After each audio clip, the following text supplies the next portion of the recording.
Betting యాప్ల మీద తోడుతున్న కొద్దీ పెద్ద పెద్ద తోడేళ్ళు బయటికి వస్తున్నాయట. చిన్న చిన్న యూట్యూబర్లే కాదు, చాలా పెద్దోళ్ళు కూడా బెట్టింగ్లు పెట్టి ఆడుండ్రి అని చెప్పి చాలా మంది బతుకులు ఆగం చేసిండ్రట. అగో అందుకే ఈ పెద్ద మనిషి అగ్గి మీద గుగ్గిలమవుతున్నాడు. విజయ్ దేవరకొండ బిలో ఆయన టెక్స్ట్ లో ఒక మ్యాటర్ చదివాను, షాక్ అవుతున్నాను. అరే మన అన్న దేవరకొండ చెప్తే నేను ఇమీడియట్ గా ఈ యాప్ డౌన్లోడ్ చేసుకుంటాను. అలాగే బాలకృష్ణ అట, మంచు లక్ష్మి అట, ఇలాంటి వారు 25 మంది ఇప్పుడు అరెస్ట్ అవబోతున్నారు. ఓర్ని పెద్ద బాంబే వేల్చినావు కదా పాల్సారు. చిన్న చిన్నోళ్ళు కాదు, సినిమా ఇండస్ట్రీని ఇంతో కొంత షేక్ చేసేటోళ్ళ పేరు చెప్పినావంటే ఇది మామూలు ముచ్చట కాదు. ఒకళ్ళని అరెస్ట్ చేస్తే ఫ్యాన్స్ను కంట్రోల్ చేసుడు పోలీసుల తరం కాదనిపిస్తున్నది. ఇంతకు ఎప్పుడు అరెస్ట్ చేస్తారు, ఏ స్టేషన్ పోలీసులు అరెస్ట్ చేస్తారో అది కూడా చెప్తే మంచిగుండు. ఒకవేళ పోలీసులు వాళ్ళ దగ్గర పొలిటీషియన్స్ డబ్బులు తీసుకొని అరెస్ట్ చేయకపోతే వారందరినీ సుప్రీంకోర్టుకు నేను నడిపిస్తా. వామ్మో, సర్కారు ఇడిసిపెట్టినా మీరు వదిలిపెట్టేటట్టు లేరు కదా. సుప్రీంకోర్టు మెట్లెక్కిచ్చుడంటే పెద్ద ముచ్చటే. కేపాల అన్నాడంటే చేసి తీరుతాడు. దేశాల అధ్యక్షులతోనే కాళ్ళు మొక్కించుకున్నా అని చెప్పుకున్నాడు బాలకృష్ణను, విజయ్ దేవరకొండను, మంచు లక్ష్మ సొంటోళ్లను సుప్రీంకోర్టులో నిలబెట్టుడు పెద్ద లెక్కే కాదు. ఖచ్చితంగా బోన్లు ఎక్కించేటట్టే ఉన్నాడు. అయితే మరెట్లా అలా పరిస్థితి అంటే దానికి కూడా చెప్తున్నాడు ఇనుండ్రి.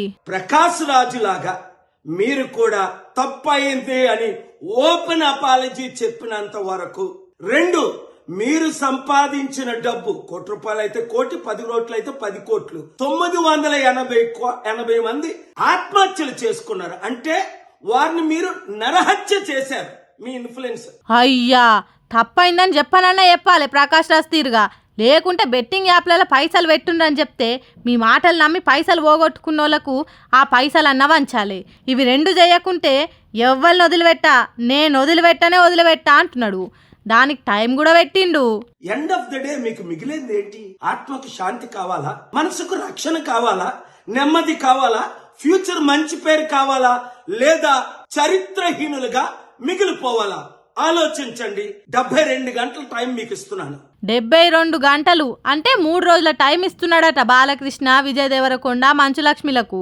మీరు గనక తప్పైందని చెప్పకుంటే వాళ్ళకి మనశ్శాంతి లేకుండా చేస్తా అన్నట్టు వార్నింగ్లు ఇస్తున్నాడు కేపాలు. మరి ఈ మాటలిన్న బాలయ్య బాబు ఎట్లా రియాక్ట్ అవుతాడనేది ఎట్లుంటదో ఏమో. సొంత ఫ్యాన్స్నే తిట్టి కొట్టే దబిడి బాలయ్య ఏమంటాడు? అరే అమిత్ అని డైలాగులు చెప్పే విజయ్ దేవరకొండ ఇంకేమంటాడు? మంచు లక్ష్మకి ఎట్లా రియాక్ట్ అవుతుందో 72 గంటలల్లా చూడాలిగా మరి. చెవిటోన్ ముంగట శంఖ ముదినట్టే చేస్తారుగా కొందరు జీడితుగాళ్ళు. అరే ఆలకైనా ఉండాలే కదా జర్రంతనైనా. మనం కూడా మనుషులమే, సాటి మనుషులకు గిసోంటి తిండి పెట్టుడు న్యాయమేనా అని. ఏంది పిల్ల మ్యాటర్ చెప్పకుండా బూతుల రాగం ఎత్తుకున్నావు అంటారా? ఇది చూసినాక మాటల కంటే బూతులే ఎక్కువ వస్తాయి మళ్ళా.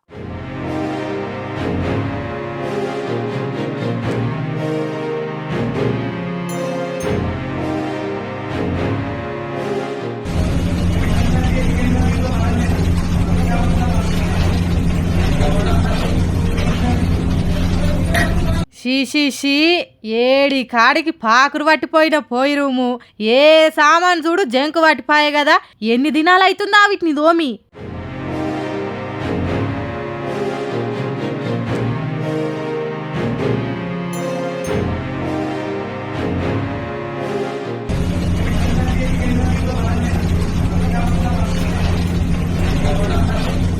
అబ్బో యాక్, ఇది మరీ ఘోరంలో దేవుడా. చూస్తుంటేనే తిన్నంత బయటికి వస్తుంది. వీటినా మనం లొట్టలేసుకుంటే బుక్కలు పెడుతున్నాం అనిపిస్తుందిలే. ఆ ఫ్రిడ్జ్ తెచ్చి ఎన్ని శతాబ్దాలు అవుతుందో.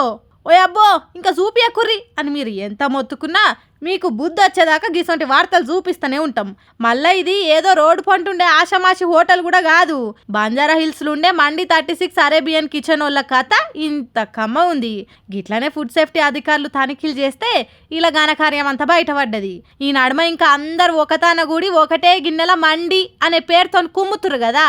హాగో ఆ తిండే ఇంత చక్కటి జాగల ఇంత కమ్మటి వస్తువులు వేసి వండుతుర్రు అన్నట్టు. పోని ఇప్పుడు మీరంతా పోయి ఆ హోటలోని మీద ఒర్రినా నా పైసల కోసం నేను ఏమైనా చేస్తా అని మర్రబడతాడు. తినే మీకు సోయి లేనప్పుడు వేలకు వేలు పైసలు వస్తున్నాయి, మీ పానాలు ఖరాబ్ అయితే నాకేంది బాధ అంటాడు. మళ్ళీ అవసరమా?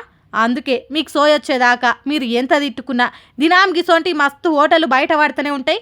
మేము చూపిస్తూనే ఉంటాం. ఇంకా ఏం చూస్తుర్రు? ఎవరైనా హోటళ్ళల్లో తినుకుంటే చూస్తే గిన్నె తీసి హోటళ్ళని ముఖానికి ఇస్తుర్రి. అప్పుడైనా మారుతారు ఈ మానవత్వం లేని మనుషులు. థూ, మరీ గింత ఘోరమా? ఎంత మీరు ఆ తిండి తినకపోతే మంది పానాలు తీసి వాళ్ళు ఉసురు పోసుకుంటారా? మీకేం న్యాయం అవుతుంది?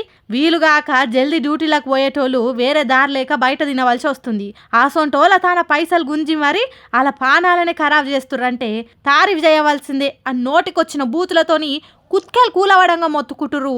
ఇది చూసినోళ్ళు ఇప్పుడు జర పొద్దుగాల ఓ గంట ముందుగా లేచి ఇంట్లోనే వండుకొని తినుర్రి. మీకోసమే కదా చెప్పేది.